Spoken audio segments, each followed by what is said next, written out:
Hey gang, today I thought I'd talk about some truths about living in the Philippines as an expat that you don't necessarily see on every other channel. Some of these things will be seen on other channels, but I'm going to go to just some more details about some truths that I see it after living here in the Philippines for over a year and a half now. So I'll just turn this camera around as we walk and talk about them. So one of the things that is a truth about living here in the Philippines as an expat is that the people, and you see this in every single video out there about how wonderful and nice and friendly and welcoming the people here in the Philippines are. And the reason that you see that is because it's so true. The vast majority of Filipinos that you meet are going to be very friendly to you as a foreigner. They're going to be very welcoming to you. In fact, their country, their immigration system is extremely welcoming to foreigners, being very liberal on giving long-term stays on tourist visas in the Philippines. But the people that you will meet, 90% of them are just going to be extremely nice to you. And a lot of times I get cynical of going in foreign countries to where people are trying to be nice to me, because a lot of times, just to be honest with you, it's because they want something from you. And that's just not necessarily the case here in the Philippines. They're just trying to be friendly. It's just who they are.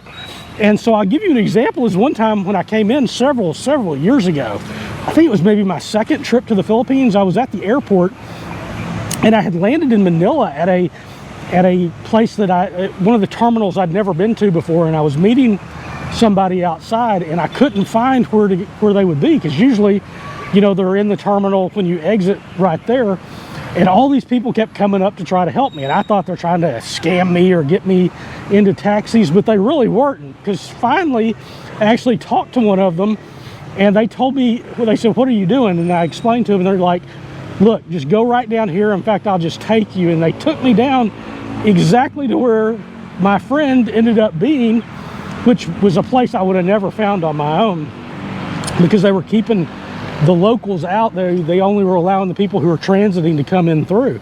And so incredibly helpful. And I see that every time. If I'm standing around looking somewhere like I don't know what I'm doing, some local will come up to me and try to help me, you know, find out or point me in the right direction. And again, they don't want anything from me. They just want to be helpful. They're just incredibly good human beings. So another thing that is true about the Philippines is the food. And I'm not going to lie to you here. The Philippines is not my favorite food in the entire world, but I see so much stuff online about how terrible the food is and how unhealthy the food is. And I can't agree with that. And I guess it's because these people come in on short term and they just don't know where to look for the good stuff. And so I find like the barbecued meats here and things are just wonderful. Many of the dishes I like a lot of the breakfast foods that realistically Filipinos probably don't eat on a day-to-day basis, but I eat more often, such as tocino, corned beef. I really like those kind of things. I'm not big into a fish diet, but if you are, you would absolutely love this place. And the fish that you can get, good quality fish like swordfish, tunas, fresh tunas, are so affordable compared to what I would pay back in my home country. And they are absolutely so delicious. The fruits are absolutely wonderful. So again, the Philippines is not in any way the best food in the world. I wouldn't pretend that. I love Thailand and their food. I love Italy and their food. I love Germany and their food. But I do like the Filipino food. It's good. You can find healthy food here to eat if that's what you're trying to get to. There are all kinds of different things. And one thing about the food in the Philippines, when you go to the markets, when you go to the grocery stores, compared to most other places I've been, if there's something unusual from my home country, or say I want from Europe, I generally can actually find it here, whereas in a lot of places in the world, you can't find those things. Now, it's true you'd pay more for them than you would perhaps in your home country, but at least you can get them. Next, the Philippines is probably not as cheap as you think it is going to be for you as a foreigner, or as you have been told in YouTube videos or blog posts or things like that. The fact of the matter is that people drastically underestimate the amount of money that they need on a monthly basis to spend. Now, this is even worse if you're coming short term. So if you're coming for a couple of weeks or you're coming for a couple of months and you're not in here for the long term, the things that you see online, the prices that you get, yes, you could live here on a yearly, 2-year basis on those, but coming in short term, you're not going to get those housing prices. You're not going to be living like a local. You're not more than likely going to be cooking at home, so you're going to be spending a lot more money. So you'll see videos that talk about, oh, come to the Philippines and live for $600, $800 a month. And I'm not saying that that's impossible if you're here long term, but if you're getting short-term rentals, you're going to be paying like you're getting short-term rentals. In fact, I'm here currently in Davao in this park, as you can see.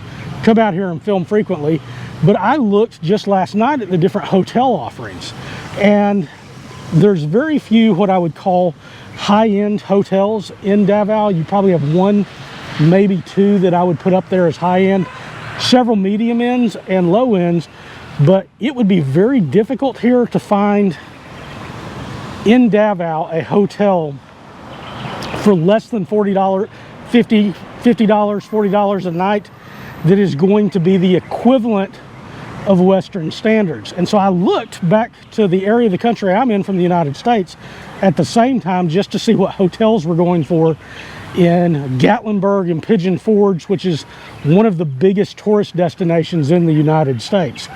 And you could literally, during the high season, which is October, I found places that were $40 a night, all the way up to $300 a night. But the ones that I was seeing for $40, $60, $70 a night were hotels that would be equivalent quality-wise to what here in Davao I would pay $60 to $80 a night for. Now, in other parts of the Philippines, that's different. I'm just using this one city that I'm in as an example. There are definitely places that I have stayed for $20, $25 a night in the Philippines short term. But overall, especially if you're going to touristy places, you will end up paying a lot more here than you would in other Southeast Asian countries. Now, that being said, if you're staying here long term, it is incredibly affordable. And you can do vacations here as a backpacker or something like that extremely reasonably. Again, usually less so than the West. But you can live in the Philippines and have a decent lifestyle as a single person for realistically $1,500, I would say. You can exist for $1,000 depending on what your rent is. That's obviously going to be the number one thing. I pay a lot more than that. I've got a family. I try to have standards back up to basically where I had come from, but I'm paying a fraction still long term of what I would living in the cheapest place in America, which is where I come from. Was one of the lowest cost places in America. But I want to warn everybody out there, when you do come, just truthfully, that the amount of money you see online, you need to be prepared to pay more than that, because it's probably going to be more expensive when you first get here and you're really green than what you think it is. Next is the Philippines has become a lot easier to live if you're wanting stuff that you would normally have had to have gotten overseas than it was many years ago, like when I first started visiting the Philippines. So basically, you can get deliveries now through Amazon with very low to free shipping. I think if it's under $250, if it's under $250, I think it's free shipping right now for most items that you would get, especially the smaller ones coming from Amazon.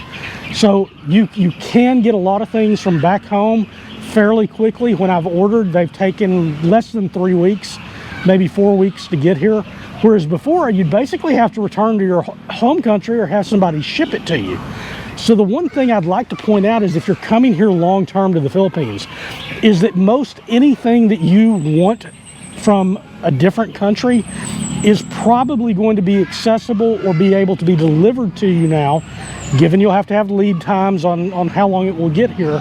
Whereas before, you were just out of luck. Unless you went back home or had someone ship it, you just weren't going to get it. And this also applies to food stuff. So there's very few things here in the Philippines that I can't actually find just by going to the grocery store. Now, it may be a scavenger hunt going from grocery store to the S&R to try to find the item. In 1 week, the store may have it, and 1 week they might not. But it is accessible. Again, I might pay a little bit more for it, even than I would in my home country. But if I'm really craving to make something that I would have had at home, I can find that here. In fact, I was just at, this was not the S&R where a lot of expats go to, which is kind of like a Costco, but this was at a grocery store over at, I think it was G-Mall, and they had full-size turkeys in there that were frozen that you could cook. Now again, they were like, I think they were like $54 for a full turkey, which when I get them in the United States, I'm paying anywhere between 69 cents and probably $1 a pound for a turkey. So they'd have been at least probably half the price, maybe $30 at the high end, but it's still available and I could get something like that.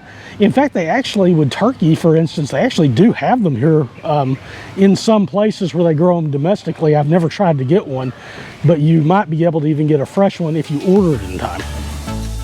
Finally, when you first come here, if you've never been before and you're planning on staying long term, you are going to have culture shocks. There are culture shocks here from you if you're from a Western country, or probably from any country that you come from, that things are just going to be done a lot differently. The things that you see people doing is going to be different. Sometimes it will be frustrating to you.